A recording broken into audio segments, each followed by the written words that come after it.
Selamat datang kembali di Unseen Film. Kali ini saya akan membahas What If episode 7. Jadi, mari kita bicara tentang party Thor. Setelah kita melihat banyak episode What If berakhir dengan superhero sekarat atau mati, akhirnya kita mendapatkan episode komedi. Lelucon favorit saya adalah ketika Frigga tiba dan Thor mengajar.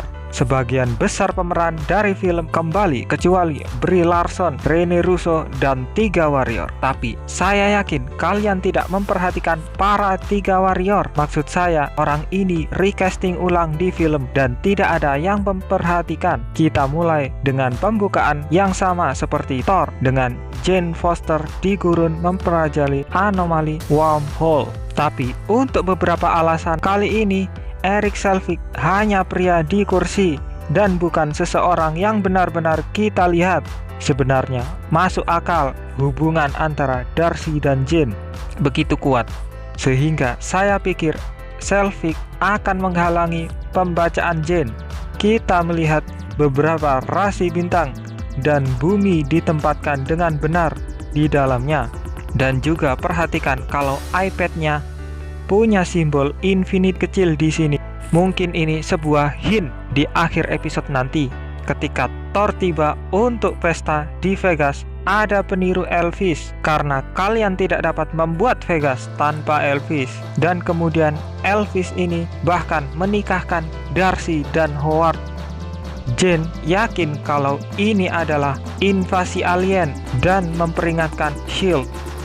Saya suka twist episode ini yang tanpa Loki, Thor hanya akan jadi anak nakal yang suka party. Dalam mitologi Nordik, tindakan Loki sering mengacu pertumbuhan dan perubahan positif, seperti bagaimana memotong rambut Sif menyebabkan terciptanya Mjolnir. Series Loki bahkan menunjukkan bahwa ini adalah perannya di MCU. Saya juga suka kalau series ini diceritakan dengan gambar yang terlihat seperti dari buku gambar Erik Selvig. Melihat sebuah buku dengan gambar seni yang sangat mirip di Thor, Odin masuk ke Odin Sleep, sementara paduan suara Asgardian melihatnya tidur.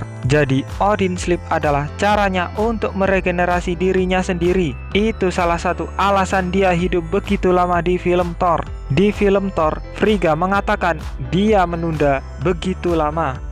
Dia menunda tidur karena dia tahu Thor belum bisa memerintah, dan saya kira dia melakukan hal yang sama di sini karena versi Thor ini bahkan kurang siap untuk memerintah. Dalam perjalanan mereka ke Midgard, kita melewati Infinity Gauntlet. Ini adalah sebuah hint. Sekarang versi Gauntlet ini memang muncul di latar belakang Thor di sini, tapi Hela kemudian mengungkapkan kalau itu palsu.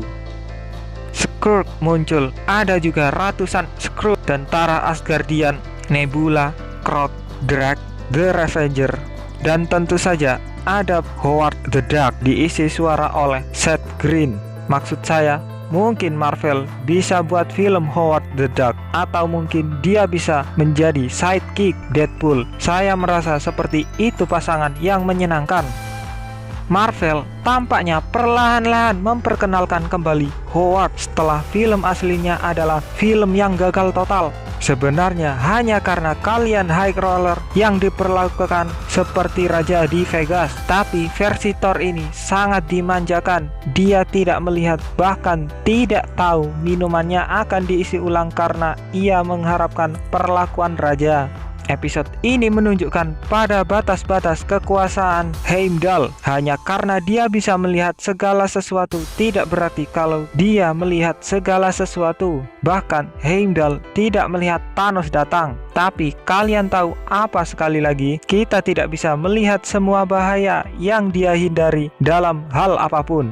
Thor menggambarkan Paul St. Jean sangat kecil dan ada arti lain di sini. Ini juga bagaimana Thor menggambarkan Avengers sebelum mereka mendapatkan rasa hormatnya. Dan Thor menyebut perangkat kecil meskipun memiliki internet dalam teori jumlah total pengetahuan bumi. Di akhir episode, Jane mempertanyakan Thor tentang partinya di Alpha Star Icarus yang tidak ada di dunia nyata. Sekarang Alpha Centauri adalah bintang terdekat dengan tata surya kita, dan Ikarus adalah mitos Yunani tentang cerita pendek seorang pria dan putranya melarikan diri dari penjara. Dia membuat sayap dari bulu dan lilin agar mereka terbang di atas laut, tapi putranya Ikarus terbang terlalu dekat dengan matahari dan dia tenggelam.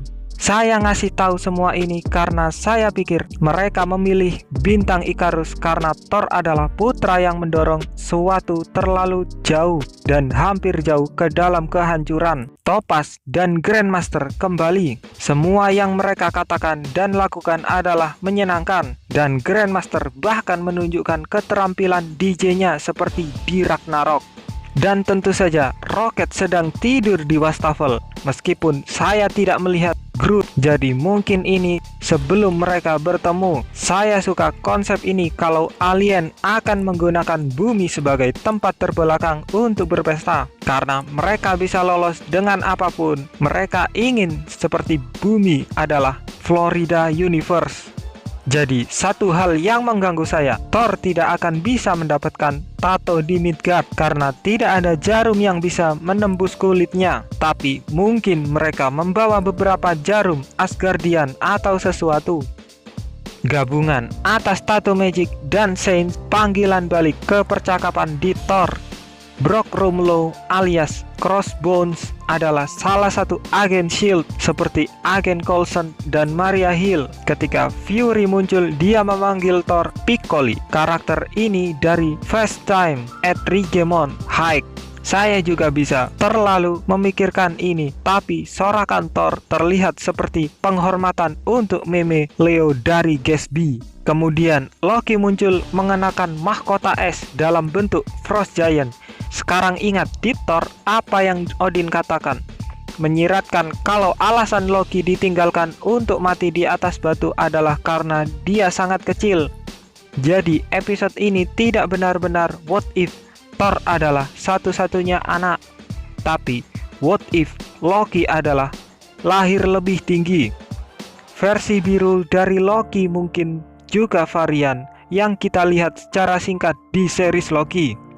Ternyata tanpa didikan Odin yang menyebalkan, Loki adalah orang yang sangat baik. Dua aktor, Hemsworth dan Hiddleston, memiliki ritme yang sama seperti di Ragnarok. Sepertinya keduanya menjadi dekat, membantu menyembuhkan keretakan antara Asgard dan Jotunheim.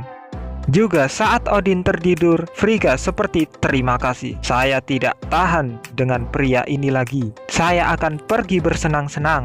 Jadi sebenarnya dia dan Thor memiliki reaksi yang sama, sehingga S.H.I.E.L.D. harus menggunakan pager Captain Marvel dari Captain Marvel. Dan Carol muncul di bumi memanggil Thor, "Hey Whitesnake," seperti band hair metal tahun 80-an. Mungkin kalian bertanya-tanya bagaimana versi Thor ini bisa layak untuk mengangkat Mjolnir dengan baik, padahal Odin mengucapkan mantra kelayakan di film Thor. Jadi secara teknis dia tidak harus layak untuk mengangkat Mjolnir. Akhirnya merusak Stonehenge, di mana Erik Selvig menguji instrumennya di Thor The Dark World, dan adegan ini juga tampaknya seperti sebuah penghormatan untuk film National Lampoon and European Vacation. Pertarungan di antara mereka sangat keren. Highlight ketika petirnya Carol dan soundtrack synthesizer yang meniru dari Ragnarok. Dan kemudian mereka berbicara tentang karakter Captain Marvel terhebat yang punya kucing pelahap. Ingat, Fury melihatnya memakan di Captain Marvel. Darcy mengira kalau Captain Marvel pria karena dalam komik Captain Marvel awalnya adalah seorang pria. Ada urutan panjang alien yang menghancurkan bumi. Jadi Frigga mengalami hari terbaik sampai Jane mengadukan putranya. Setelah itu tidak ada yang mau membantu membersihkan bumi. Dalam adegan ini kita bisa melihat Yondu, Valkyrie, dan Mantis. Akhirnya mereka semua bekerja sama untuk memperbaiki planet ini sebelum Frigga datang, bahkan memperbaiki menara Pisa seperti yang dilakukan Superman di Superman 3. Ketika Mjolnir muncul, itu ditutupi dengan celana dalam, dan kemudian kita sampai di fake ending sampai The Watcher kaget. topeng wajahnya yang sedang naik adalah bagaimana Ultron selalu meniru ayahnya, Tony Stark. Itu tampak seperti Evil Vision dengan sekelompok robot Ultron. Tapi ingat, Ultron membangun Vision untuk menggunakan tubuhnya. Jadi, saya pikir Ultron di dunia lain dapat menggunakan tubuh Vision.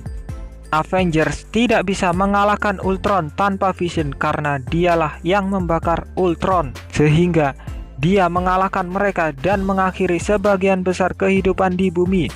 Tapi koneksi Ultron ke Mind Stone akan memberinya koneksi ke semua Infinity Stone, sehingga dia akan menyadari keberadaan mereka. Dan ingat bagaimana di Age of Ultron, Thor kontak dengan Wanda yang kekuatannya dibangkitkan oleh suatu batu, menunjukkan kepadanya penglihatan batu-batu lain di Thanos. Bisa saja memiliki penglihatan yang sama, sehingga untuk Thanos mendapatkan Time Stone dari reruntuhan kamar Taj, mendapatkan Tesseract dari Shield, dan akhirnya mengalahkan Thanos ketika dia datang ke bumi dan mengambil Infinity Stone-nya untuk dirinya sendiri. Tapi itu tidak cukup baginya. Seperti Kang, dia menjadi sadar akan multiverse dan segera mulai menyerang dimensi lain. Karena serangan inilah mengapa dia mengejutkan The Watcher, karena dia adalah penyimpangan. Meskipun The Watcher tidak dapat ikut campur, dia akan ikut campur untuk menyelamatkan multiverse, dan dia mungkin akan mengumpulkan para pahlawan. Kita sudah bertemu sejauh ini seperti di teaser trailer. Baik, itu semua yang bisa saya bahas. Tapi jika kalian menemukan sesuatu yang baru, beritahu saya komentar di bawah. Dan jika ini pertama kalinya kalian di sini, jangan lupa subscribe Ansen Film.